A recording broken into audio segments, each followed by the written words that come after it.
जो प्ली होगी election commission की, क्या वही हुकूमत की प्ली होगी वहां पर, या हुकूमत भी इलेक्शन कराना चाहती है पंजाब और केपीके में?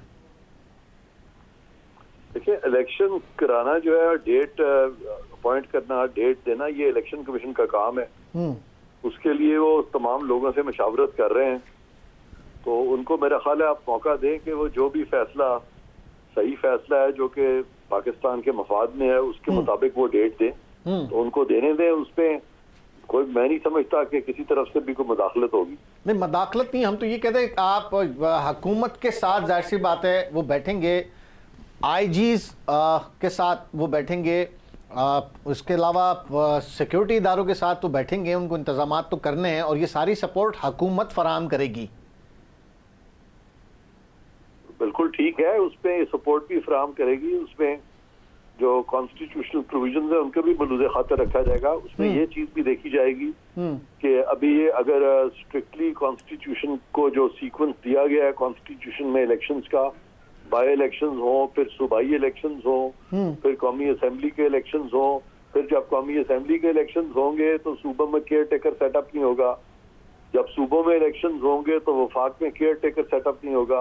ये सारी क्या ये सारा इनका मंशा है नहीं है, ये हुकूमत ने देखना है, ये इलेक्शन कमीशन ने देखना है। और उसके बाद ये जो आपने मुख्तलिफ इशूज और भी बताए कि हुकूमत ने बहुत सारी सपोर्ट भी देनी है, लॉजिस्टिक भी प्रोवाइड करने हैं, तो उन सबको अगर यकजा करें तो इलेक्शन कमीशन जो है वो ऑब्वियसली उनको ये सारे फैक्टर्स सामने रखने होंगे। तो वो एक मखसूस पार्टी का जो ख्याल है कि ये सारे जो इलेक्शन है फटाफट होते चले जाएंगे, तो हो सकता है कि सूबों के और वफाक का जो इलेक्शन है वो इकट्ठा हो, क्योंकि वो टाइम इतना कम रह जाएगा उनके दरमियान कि वो इलेक्शन, बल्कि इकट्ठा भी अभी देखना है, अभी तो सेंसस भी मुकम्मल होना है। तो ये सारी चीजें जो है, ये सारे पोर्टल नेक्स्ट जो है, ये सारे आइन की रिक्वायरमेंट्स जो है उनको भी तो अबूर कर रहे हैं ना जी, तो फिर ये इलेक्शन होंगे ना। ये यहां तक तो बात ठीक है, लेकिन आइन को तो कैसे हिलाएं? आइन तो अपनी जगह कह रहा है कि 90 दिन में कराने हैं। आइन कह रहा है कि असेंबली तहलील करना इख्तियार है गवर्नर का। आइन कह रहा है कि वजीर आला समरी भेजेगा, गवर्नर तहलील करेगा, नहीं करेगा 48 घंटे में हो जाएगा। लेकिन इस आइन को कहां ले जाएं? आइन तो ये भी कहता था कि जब किसी के खिलाफ अदम एतमाद हो तो वो अपोजिशन में बैठे आके, वो सड़कों पे तो ना आ जाए, तो और वो ये तो ना करे कि अदम एतमाद की तहरीक को डिफीट करने की कोशिश करे।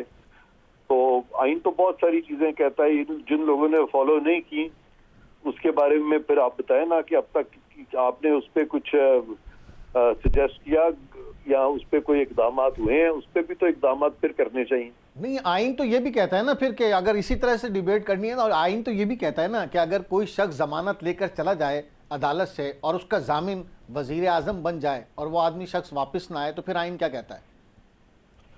हाँ, उसमें अदालतों के फैसले हैं कि जहाँ पे किसी के खिलाफ अगर गलत केस बना हो और उसको कोई भी जगह छोड़नी पड़ती है या वो चाहता है कि वो हिरासत में ना आए, तो ये उसका हक है।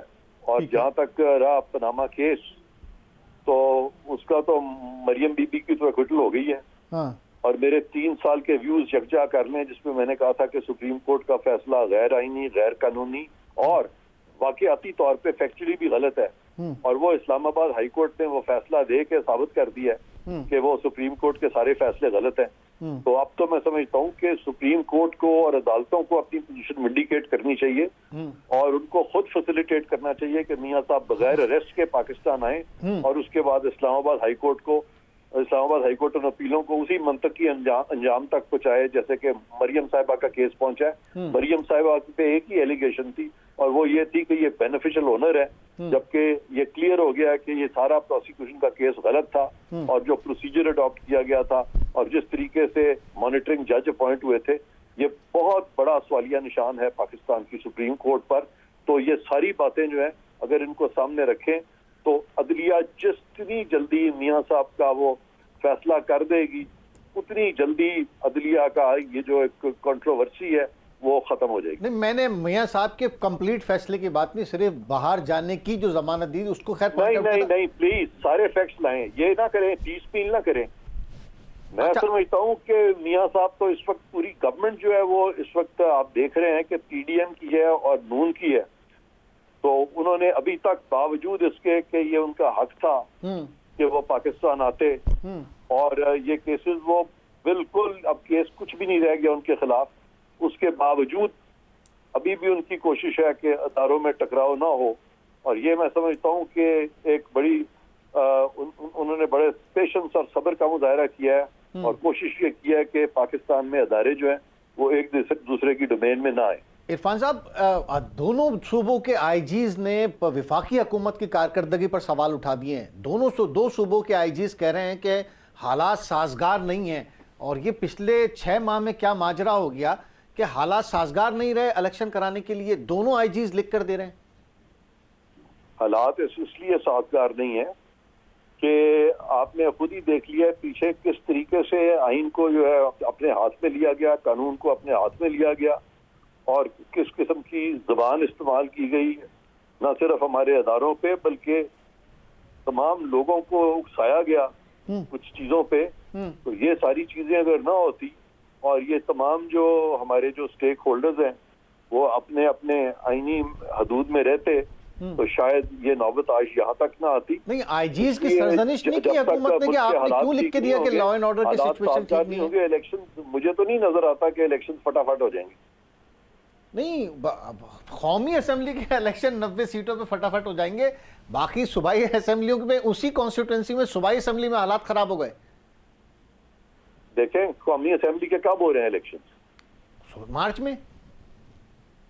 तो मार्च में अगर कौमी असेंबली के होंगे और वो जो दूसरी पार्टी है उसमें वो एक साहब हैं जो कि 9-9, 10-10 सीटों पे इकट्ठे इलेक्शन लड़ लेते हैं, तो उससे तो फिर वो अगर इलेक्शन जीत गए 7-8 सीटों पे, तो फिर हर 9-10 सीटों के पीछे फिर 6-7 इलेक्शन जो है दोबारा से कराने पड़ेंगे। साहब, आइन को कहां ले जाएं? हम तो यही कह रहे हैं आपसे, पहला सवाल मेरा यही था कि हम आइन को कहां ले जाएं, आइन तब्दील करें, इजाजत दे रहा आइन। आइन को पूरा पढ़े ना, आइन का एक प्रोविजन मत पढ़े ना कि सिर्फ 90 दिन लिख दिया गया। नहीं, देखना ये है कि क्या वो 90 दिन में जो इलेक्शन है, इलेक्शन कमीशन नहीं, इलेक्शन कमीशन 30 कागजात अप्रूव करता है। कोशिश करे ना, नहीं, आप समझने की कोशिश नहीं कर रहे। नहीं, मैं तो कह रहा हूँ इलेक्शन कमीशन नहीं दे रहा, तो फायदा क्या फिर बात करने। नहीं, इरफान साहब, सिर्फ मैं 10 जगह पर वो फॉर्म भरते हैं, इलेक्शन कमीशन उसको अप्रूव करता है और वो इलेक्शन में पार्टिसिपेट। मैं तो इतनी ये बात कर रहा हूँ, आइन को मैं कह रहा हूँ। मैं आपको एक बात समझाना चाह रहा हूँ जो आप मुझे मौका नहीं दे रहे। जी, सुने, अब कोई नहीं। मैं ये कह रहा हूँ कि अभी इलेक्शन होने हैं, ठीक है, अभी वो स्टेज नहीं आई जहां पे कि हम किसी को मुर्द इल्जाम ठहराएं कि किसी ने रुकावट डाली है। और अगर किसी ने रुकावट डाली है और आपके पास शवाहिद हैं कि ये कुछ मखसूस लोगों से मिल के गलत किस्म की रुकावट डाल रहे हैं और आपके पास शवाहिद भी हैं, एविडेंस भी है, तो फिर वो कौन लोग हैं उनको आइडेंटिफाई किया जाए। और अगर ये इलेक्शन कमीशन का काम है कि बर वक्त इलेक्शन कराने, और वो जानबूझ के इलेक्शन इसलिए नहीं करा रहे कि वो मिक्सड अप है किसी से, तो फिर उसका भी एविडेंस जो हमारे सामने होना चाहिए। और उसमें वाकई अगर इलेक्शन कमीशन रिस्पॉन्सिबल हो और जानबूझ के डिले करे, तो उनके जो मेंबरान हैं, उनके जो चीफ इलेक्शन कमिश्नर हैं, उनके खिलाफ प्रोसीडिंग्स हो सकती है सुप्रीम जुडिशियल काउंसिल में। तो लिहाजा आइन में ये इनबिल्ट मैकेनिज्म है, बिल्कुल। लेकिन अगर वो जानबूझ के ये नहीं करते, हालात ही ऐसे होते हैं कि पॉसिबल ही नहीं रहता इलेक्शन कराना, तो फिर तो किसी का कसूर नहीं है। फिर उस सूरत में आइन खुद कहता है कि इलेक्शंस फिर भी होंगे और वो जो इलेक्शंस होंगे वो वैलिड होंगे, वो आइनी होंगे, ये आइन कहता है। नहीं, तो ये तो विफाकी हुकूमत को आईजीज की सरजनिश करनी चाहिए कि वो विफाकी हुकूमत पे की कारकर्दगी पे इल्जाम लगाते हुए कह रहे हैं कि सूबों में हालात ठीक नहीं है, अमन और अमान के बहुत मसला। आपने मुझे देखें आईजी ने क्या एग्जैक्ट जुमला क्या है, किस आईजी ने क्या कहा, मुझे मेरे सामने रखे ना, फिर मैं बात करूंगा ना, आप पे तो बात नहीं करूंगा। नहीं, दोनों आईजीज ने जो खत लिखे इलेक्शन कमीशन में सबमिट कराए और अब जो अदालती उसमें उन्होंने सबमिट कराए, वो खत का मतन पढ़ दे जरा मेरे सामने। खत का मतन उनको वाज़ेह तौर पे वो लिख रहे हैं कि जी prevailing situation of law and order in Punjab is not suitable. अब इज नॉट सूटेबल का मतलब क्या है? ये एक पॉलिटिकल टर्मोइल है, इस वक्त थोड़ी सी प्रॉब्लम्स आई हुई हैं, डिफरेंसेस बहुत राइज कर रहे हैं, टेम्पर बहुत हाई है, तो उसमें हुकूमत का क्या कसूर है? लेकिन ये कौमी असेंबली के लिए क्यों नहीं है? उसके तो इलेक्शन हो रहे हैं। कब हो रहे हैं इलेक्शन? अभी तो ज़िमनी इलेक्शन इरफान साहब को बताया 16 मार्च को हो रहे हैं। देखें, जब वो इलेक्शंस होंगे तो फिर बाकी भी हो जाएंगे। अगर वो हो रहा है तो बड़ी अच्छी बात है। फिर सर बहुत अच्छा माहौल है, देखिए कितने अच्छे माहौल में लोगों ने फॉर्म भरवाए हैं। ज़िमनी इंतखाबात के फॉर्म इलेक्शन कमीशन ने मुकम्मल भर लिए हैं, स्क्रूटनी जारी है। तो फिर आप समझें कि बाकी भी इंतखाबात जो जनरल इलेक्शन है फिर वो तो इंशाल्लाह वक्त पे हो जाएंगे। तो कोई फरार नहीं है, कोई फरार नहीं है। इलेक्शन से इलेक्शन होने चाहिए और सबको हिस्सा लेना चाहिए। कौन कह रहा है कि इलेक्शन से फरार हासिल किया जाए? किसने कहा है? बताएं उसका नाम। बताएं ना, कौन कह रहा है? ऑपोजिशन यही कह रही है कि जी इलेक्शन से फरार हो रहे हैं मुस्तकिल। किसने कहा है ये? ऑपोजिशन में से शाह महमूद कुरैशी साहब कह रहे हैं। वो तो कहते रहते हैं। हाँ। वो तो हमेशा कहते हैं। पाकिस्तान में जो ऑपोजिशन है वो मुस्बत ऑपोजिशन कितनी है कितनी नहीं, वो तो पॉलिटिकल पॉइंट स्कोरिंग हर वक्त करते रहते हैं। तो उनकी बात, उन्हीं के कहने पे इलेक्शन तो नहीं होंगे ना।